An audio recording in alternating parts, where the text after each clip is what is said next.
Жогорку Кеңештин депутаты Ирина Карамушкинанын айдоочусу Алексей Хурасев өткөн жылы кызматтык машинада келе жатып, кызматтык эмес маалда эки адамды сүзөт. Ал адамдар Кутманалиев Асан кызы менен Матыев Алмаздары болгон. Кутманалиев Асан кызы ошол жерден каза тапкан. Матыев болсо жеңилирээк жаратылып тирүү калган. Кийинчерээк аныкталгандай, Хурасев мырза мас абалында экен.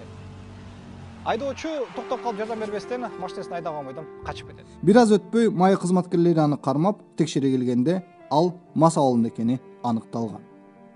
2013-жылдын 21-июнда Токмоктогу Чүй райондук соту Хурасевди ишти мөөнөтүнөн өтүп кеткенине байланыштуу деп туруп, жаза өтүүдөн бошотот. Ал эми жанагы каза болгон адамдын үй бүлөсүнө ушу моралдык зыян деп келтирилген 1 миллион сом азыр каралып жаткан чагы. Бул биринчиси. Эми экинчиси. 24 чекит KG сайты өздүк булактарга таянып, ошол каргашалуу күнү депутат Карамушкинандагы машинанын ичинде болгон деп жазып чыгат. Депутат айым болсо, ал жалган жала, андай болгон эмес деп төгүңдөп чыгат. Мага дейт, көңүл бурабыз. 5 миллион сомдук моралдык зыян келтирди деп арызын жазыптыр. Албетте, ар бир адам ага келтирилген моралдык зыянды өлчөөдө өзүнүн укугу бар деңизчи. Бирок ошондой болсо дагы ойлондурат да.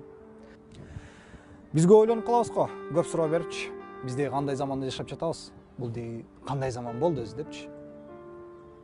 Биз урматтуу туугандар, бир тирүү депутаттын моралдык зыяны бир карапайым адамдын өмүрүнөн 5 эсе кымбат турган заманда жашап жатабыз.